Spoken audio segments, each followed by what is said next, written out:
Good evening. Welcome to the Holy Metal Legacy Podcast, Part 1. I'm here tonight interviewing a band out of Michigan originally, called Desiring Dead Flesh. Good to meet you guys. Good to meet you. Thanks for letting me interview you.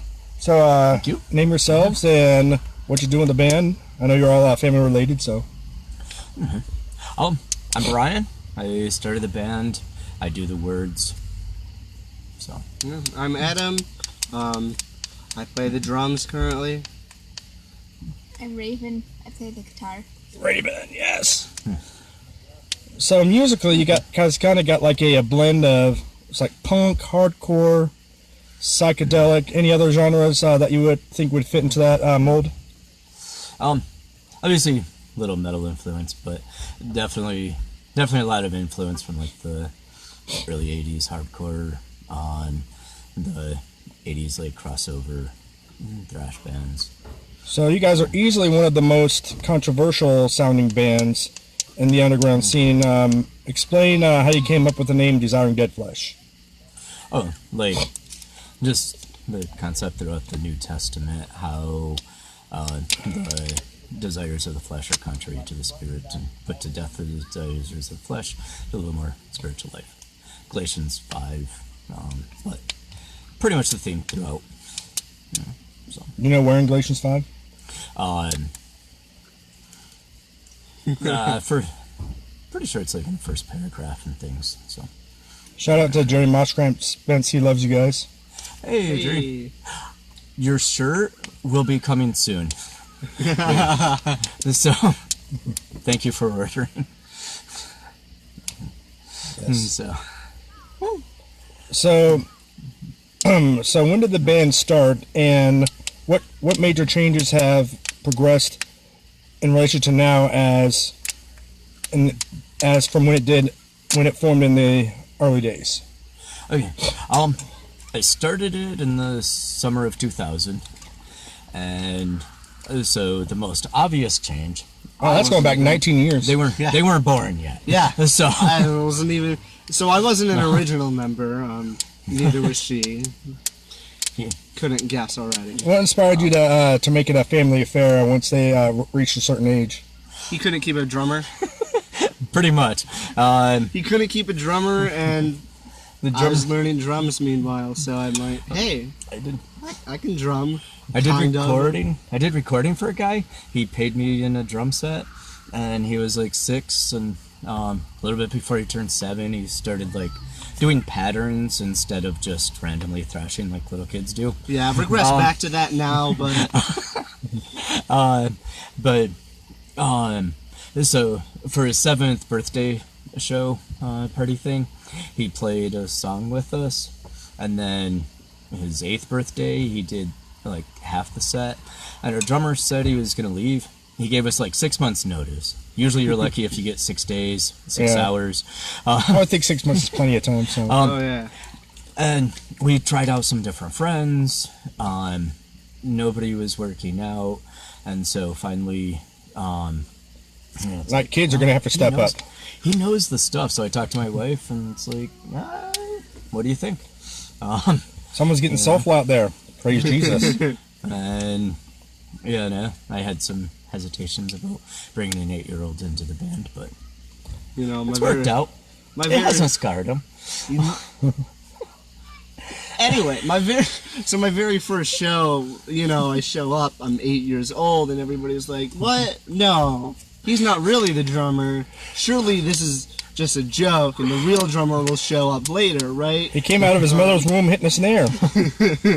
Almost. But my first show was at like a pizza place / arcade. So, they pay the bands in pizza and arcade tokens. Chuck E. Cheese? No. Not quite. Sort of similar thing, I suppose, just a little bit less animatronic mouses. So, I get home that first show and I'm like, there's free pizza and arcade games. I've never gotten free pizza and arcade games before. Raven, you should go get free pizza and arcade games. And then all the other bands were like oh, this is awesome. There's a little kid here. Have our tokens. Yeah. you know. So we got to play a lot of games. Yeah, I was beating everyone at air hockey, and so told Raven she should come get some free pizza in arcade games, and a couple of years later, she finally listened to me. Yeah, totally. So, recently you guys made a joint decision to completely live out of your van so that you could tour more and minister more. What motivated you to pursue that route? Well, when I started the band, I mean, like, touring was never really a goal. We know all these bands are always like, kids are like, we're going to start a band, we want to tour, it'll be great. And a lot of touring sucks. I mean, but I'd been, I had enough friends that toured. I knew enough bands where, like, the singer had to get his own way home from halfway across the country because they broke up on it. Right. And I don't know.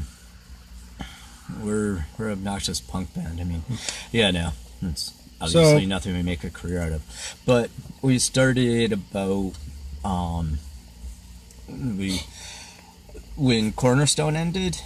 I'd been going there since '87, and there's all these people that I knew that I got to meet about once a year, and that connected with and stuff on multiple levels, and it's like, crap, we're not going to get to see them anymore.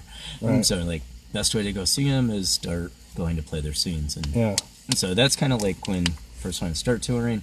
Turns out it's a blast. Yeah, it is going well for us. We're having fun, and like 3.5 years ago, we did our it was our longest tour in the time we did, or 2.5 years ago. It was like a 6-week tour. Really is like, it's affordable, it's maintainable for us. Right. Even though we don't ask for guarantees, we don't have set prices on our merch, but when people were nice enough to us, we're like, dang, if your mom would come with us, there'd be like no reason to go home. Yeah, I know. This is a blast. We're hanging out with everybody. Get to So my viewers haven't had a chance to see your show because I tried doing live footage a couple of years ago, and the sound was just horrible. So I haven't been doing that. Been doing just mostly interviews. So describe to everyone briefly what they can expect at a typical Designing Dead Flesh show. To have fun. Hopefully have fun. Short, fast songs. Well, explain what's in the box that you bring out to the crowd. Well, it varies depending on the show. Yeah, depending on the show. On this upcoming show, Chains on Chains Festival. Which is tomorrow. They're performing tomorrow. Performing tomorrow. You can be there. At what time? 1:55. 1:55. So if you want to see these guys, 1:55. Don't be late. So what do you got planned for tomorrow's show? So tomorrow we updated our box. It's going to have some new stuff. We got a whole bunch of stuffed animals. We got some stuff ready for some pillow fighting. We of course brought some new foam swords with us. A new foam flail mace. Gauntlet. So and most of the props too. We throw out depending on what song we're doing. Like, right. The swords are a song about, if you live by the sword, you die by the sword. Yeah. The decapitating the stuffed animals is in a song about the stuffed animal decapitation. That's a new one. Yeah, we'll have plenty ready for you tomorrow. So we'll be keeping track. If you bring us heads, you get a high score. We'll hook you up with some. Actually, I think the scoring system tomorrow, if you want to throw stuff at the band, it's 5 points if you hit Raven, 10 points if you hit. Well, don't hate girls, man. That's unmanly, man. It's with the stuffed animal. It's with stuffed animal fine. parts. Yeah, She's used to I it, believe in man. respect. She can duck. She can duck. Yeah. Or just get hit in the face and Or accept it. move. Or that. So yeah, that's what'll be in our box tomorrow. So, of the last 19 years that this band's been a unit, what's been your biggest memory? Probably one that he lost by now. He's kind of getting old. Man, there's a lot. He'll be choosing his nursing home, so watch it. So actually, one thing that always sticks out to me a lot, and related to why we like to tour. One of the first out-of-state shows I ever played were coming back from Audio Feed, and we stopped at a park where we were gonna cook up some burgers and hot dogs and stuff, and it's a city we've never been to. Oh, so bring that just tradition picked back. I one. love burgers. Oh yeah. So we just picked one at random. We get there and there's I don't know, half a dozen people hanging out under the pavilion. We start to go up there and they're like, "Oh, we'll leave if you want us to. We'll leave if we're in the way." And we're like, "Oh, y'all were here first. It's a big space." Yeah. But they're homeless and they always feel like they're always in the way and they're always being pushed aside. So we're like, stay in. We cooked up all their food and shared it with them and stuff and just hung out. And, it was definitely cool. But when we left, one of the guys asked if he could pray for us and things. So we're like, well, and, I don't know, we just seem to have a lot more opportunities to hang out with people and stuff like that rather than being home. Right. I got one more question, but briefly, Jerry wants you to tell your wife hello for him. Okay. Saw that. So next time you see her. And she's like here with you guys at the festival, right? Yep. Yeah. Yeah. But anyway, final question. What could you guys see yourself doing if within the next week or two you decided that God was finished with this band and said you need to pursue something else? I guess we'd have to see what he said to pursue. Yeah. Okay. Maybe it's going to stop this. And do you have any Must be idea for in something mind else. of what you would have as a side job, just in case? So far he hasn't told us. So far he hasn't told us to have a backup plan, so we don't really. As far as side gigs go, we have a pin business. I want pins.com. I want pins.com. And it's okay for us to say it now. Like pins, because- like those band pins thing. Yeah. Yeah. Yeah. Right? Okay.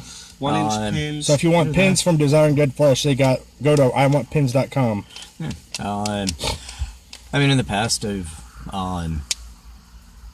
done taxes, tax guy.